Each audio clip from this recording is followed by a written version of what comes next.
آئے گا کہ جنگل کا پتہ اب ہمیں گلشن بتائے گا، دانشوروں کو راستہ اب پاگل بتائے گا۔ میرا لباس دیکھ کر یوں فیصلہ نہ کرنا، میرا لباس دیکھ کر یوں فیصلہ نہ کرنا، میں کون سا درخت ہوں یہ پھل بتائے گا۔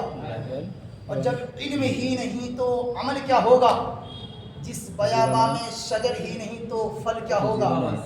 آگے فرماتے ہیں کہ اپنی ہی زمین پہ چلنے کا طریقہ سیکھو، اپنی ہی مٹی پہ چلنے کا طریقہ سیکھو، سنگے مرمر پہ چلو گے تو پھسل جاؤ گے۔ تم سید بھی ہو، خان بھی ہو، مرزا بھی ہو، افغان بھی ہو، سچ بتاؤ کہ کیا تم مسلمان بھی ہو۔ زبانیں پڑھ بھی لیا لا الہ الا اللہ تو کیا حاصل، دل و نگاہ مسلمان نہیں تو کچھ نہیں، دل و نگاہ مسلمان نہیں تو کچھ نہیں۔ عزیزان ملت اسلامیہ، تقریر سننے کے موڈ میں ہے؟ جی عزیزان ملت اسلامیہ، ہم اور آپ، ہمارا آپ کا تعلق جس مذہب سے ہے اسے مذہب اسلام کہتے ہیں۔ کیا کہتے ہیں؟ اسے مذہب اسلام کہتے ہیں۔ ہندوستان میں اسلام کی تبلیغ کے لیے خواجہ غریب نواز رضی اللہ تعالیٰ عنہ اس ہندوستان کی سرزمین پر تشریف لے آئے۔ خواجہ غریب نواز کے ایک ہاتھ میں قرآن ہے تو دوسرے ہاتھ میں نبی کا فرمان۔ نبی کریم صلی اللہ علیہ وسلم کی دنیا میں آنے کا مقصد کیا ہے؟ قرآن سے پوچھا گیا تو قرآن نے کہا یعلم الکتاب والحکمہ، یہ نبی اس لیے آئے تاکہ تجھے علم اور حکمت سکھلائے۔ جب کوئی مسلمان کا بچہ پیدا ہوتا ہے تو آمنہ کا لال جناب احمد مصطفیٰ محمد مصطفیٰ صلی اللہ علیہ وسلم زمانے والوں کو پیغام دیتا ہے۔ کیا پیغام دیتا ہے؟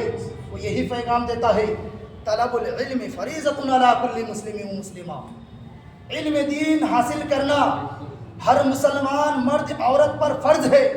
یہ کس نے پیغام دیا؟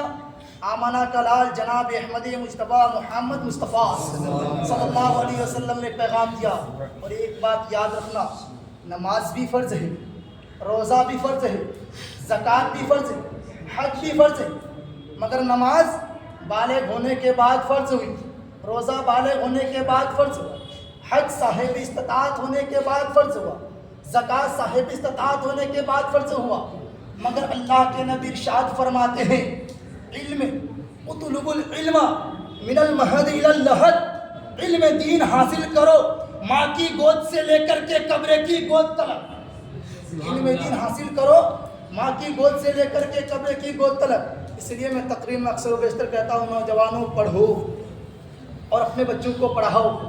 اگر تمہیں مزدوری بھی کرنا پڑے تو مزدوری کرو مگر اپنے بچوں کو پڑھاؤ، اگر تمہیں مٹی بھی کاٹنا پڑے تو کاٹو مگر اپنے بچوں کو پڑھاؤ اور پڑھو۔ نماز بعد میں فرض ہوئی، روزہ بعد میں فرض ہوا، حج صاحب استطاعت ہونے کے بعد فرض ہوئی، زکوٰۃ صاحب استطاعت ہونے کے بعد، مگر تعلیم حاصل کرنا، شکھا گرہن کرنا، ایجوکیٹڈ بننا، تعلیم یافتہ بننا، اللہ کے نبی ارشاد فرماتے ہیں اچھا میٹھا بولتے نہیں یار، چلاتے ہیں آپ لوگ کیوں؟ العلم نور، اللہ کے نبی فرماتے ہیں العلم نور، علم ایک نور ہے، علم ایک روشنی ہے، علم ایک پرکاش ہے۔ جہاں علم نہ ہو وہاں اندھیرا ہی اندھیرا ہوگا۔ جہاں جہاں خانقاہیں ہیں وہاں مزاریں بعد میں بنی ہے، وہاں پہ درسگاہ کا وجود پہلے ہوا ہے، خانقاہ کی تعمیر بعد میں ہوئی ہے، مدرسے کا وجود پہلے ہوا ہے۔ آپ تاریخ اسلام کو اٹھا کر کے دیکھو، غوث اعظم کی زندگی کو دیکھو، غوث اعظم کی خانقاہ کا وجود بعد میں ہے، ان کی درسگاہ کا وجود پہلے ہے۔ اجمیر شریف میں جا کر کے دیکھو، غریب نواز کی خانقاہ کا وجود بعد میں ہے، ان کی درسگاہ کا وجود پہلے ہے۔ بریلی شریف میں جا کر کے دیکھو، اعلیٰ حضرت کی خانقاہ کا وجود بعد میں ہے، ان کی درسگاہ کا وجود پہلے ہے۔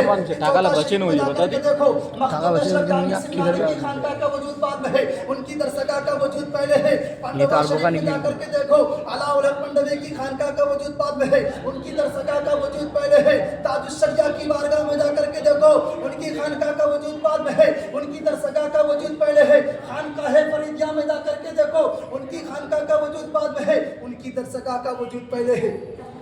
میں نے کہا حضور خانقاہوں میں پہلے خانقاہ کی بنیادیں کیوں نہیں ڈالی، پہلے درسگاہ کی بنیادیں کیوں ڈالی؟